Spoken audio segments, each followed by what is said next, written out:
Well, hello there, fellow geeks and geekettes, and welcome to another video. Now, concerning the question of DC Future State, about which I have already made a video, I've decided to look a bit more into it and check out the covers that they have solicited, because I do not really agree with the statement, do not judge a book by its cover.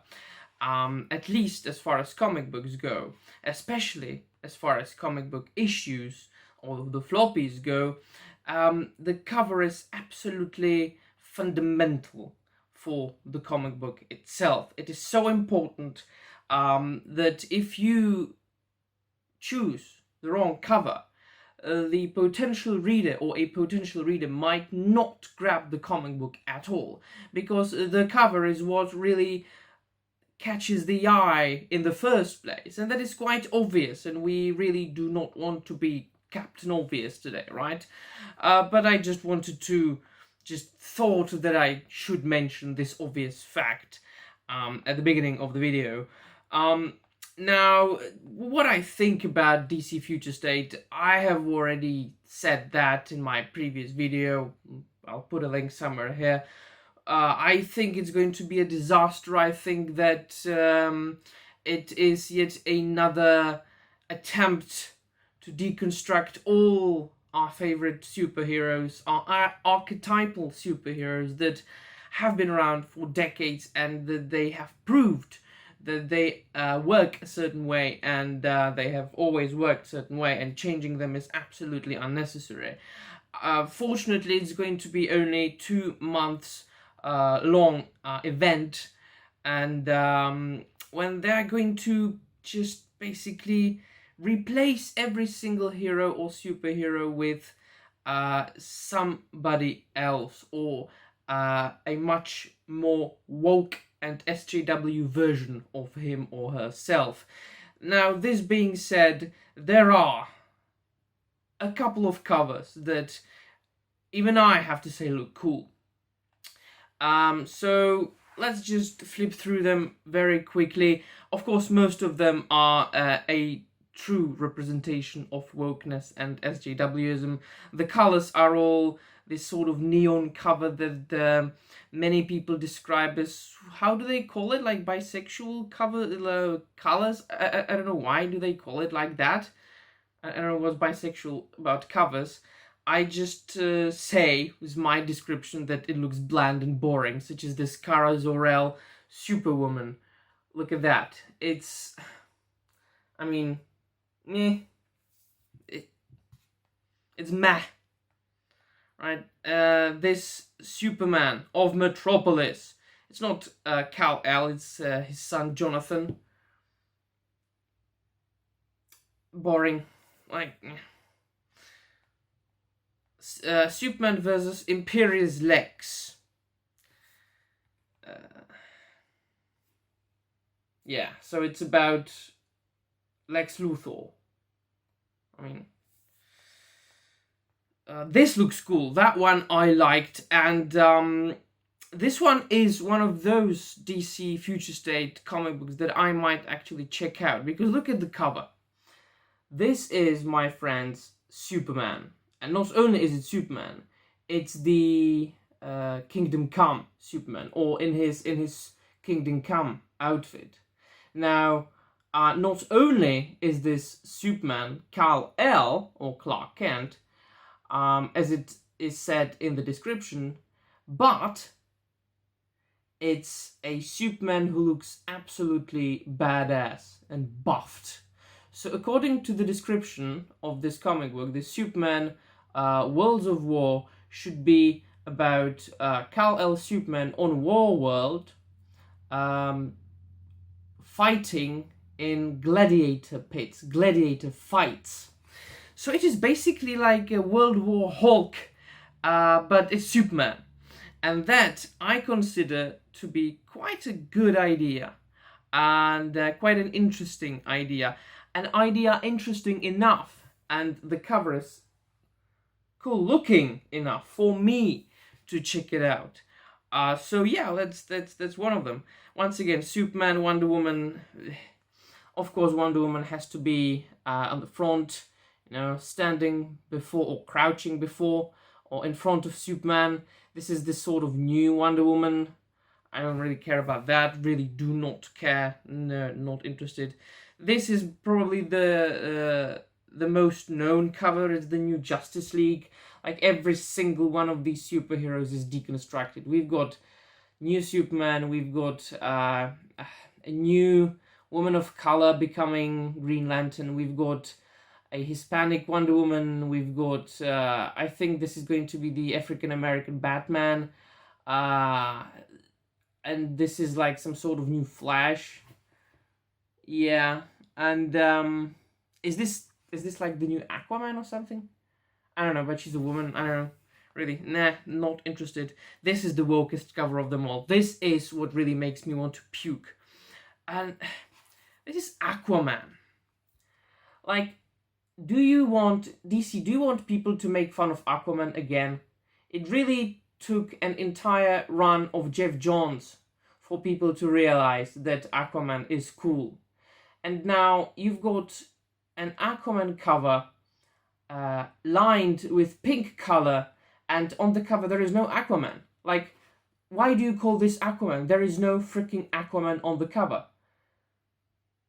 This is like this sort of like sidekick character who first appeared in Brightest Day. I don't think he's Aqualad, but it's a supporting character who I think first appeared in Brightest Day, and this girl should be Arthur Curry's daughter, I think.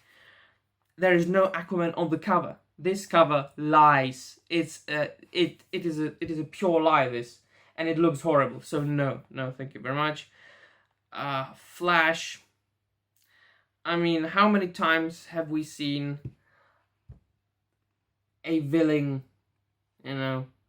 endangering Flash this way? No, not interested at all. Green Lantern, of course. No Hal Jordan. We've got, what's his name? Jon Stewart on the cover for obvious reasons. We've got Kilowog at the back looking all solemn. We've got rings on the ground, right? So there are a lot of Green Lanterns whose power rings don't work anymore. And down there we've got featuring Guy Gardner and Jessica Cruz. In the description it says that Jon Stewart is going to lead the Green Lanterns to discover why the power batteries don't work, and Jessica Cruz is going to fight somewhere else, and Guy Gardner decides to reopen his pub. Yeah, no, it doesn't sound boring. It doesn't sound deconstructing anything. It doesn't sound woke at all. No. This looks interesting for one simple reason. The immortal Wonder Woman. Of course, we have to depict Wonder Woman wearing a Green Lantern ring around her neck. We have to depict her wearing Batman's utility belt, because we need to imply that Wonder Woman is the greatest hero of them all, and that she's even better than Green Lantern and than Batman, two of the most powerful superheroes in the DC universe. That being put aside, this crap, I love this cover for one simple reason, and it's because Wonder Woman looks like Wonder Woman. She's got feminine features. She's got beautiful wide hips. She's got beautiful biggish breasts, and the pose might seem vanilla, but it's really attractive. Like, if you look at it, this is an attractive woman. This is a very beautiful woman with very female features indeed, and that's what Wonder Woman should look like. Very feminine with beautiful curvy body, because she's an Amazon. Otherwise, I think this is going to be shit, but the cover, at least on the cover, Wonder Woman looks like somebody I would like to get to know. Legion of Superheroes, I mean, very chaotic, I don't really care about that. Shazam, once again, these neon covers, like, what's with these bland neon covers? And Shazam looks like he's got big nose. Like, you know, fighting some monsters. I mean, Suicide Squad. Now, I don't think, like, it's just like basic DC superheroes just looking like monsters and all deconstructed once again. Look at, what's this? This is like what Batman and Aquaman looking like an alien? No. Swamp Thing looks good. This Swamp Thing Statue of Liberty looking thing looks intriguing enough for me to consider it intriguing.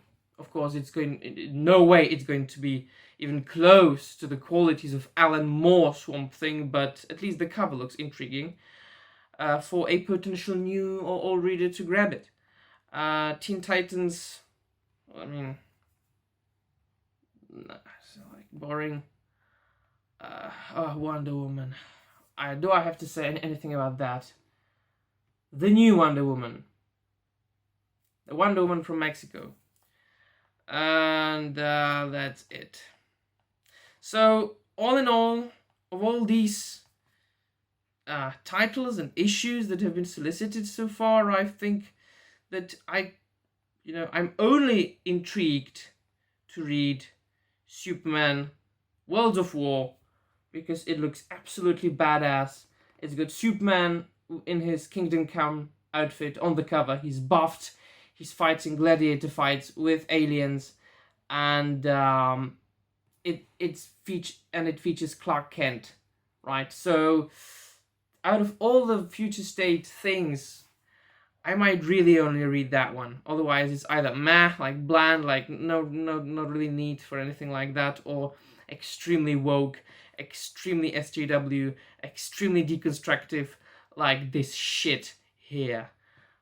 This not Aquaman. Like, come on. I've just recently read Jeff Johns' run of Aquaman from the New 52. It might be that, and you want me to like this? Come on. Alright, so I stand my ground. I still do think that DC Future State is an unnecessary thing that is not going to please many people. They just want to introduce enough issues 1 for 2 months so that people buy them, and so DC Comics don't have to close and shut the shop like immediately, so they can keep publishing comic books for a bit more, and that's it. So what do you think, my friends? Are you interested in any of these titles, any of these covers that look bland or meh or horrible, except for the Superman, the World of War? What do you think? Do you like any of these or not? Do you share my opinion, or does your opinion differ in any way? Let me know in the comments down below. I love an intelligent discussion. We all have different opinions, and that's what is important in life, to act in an intelligent and decent way, and to discuss things with each other. And of course, you can subscribe to this channel if you haven't done so already. Dislike this video if you like it, don't like it, or like this video if you like it. You can follow me on Twitter or on Instagram if you like or not, whatever. Doesn't really matter, does it? Well, it will be all from me. See you soon, and bye.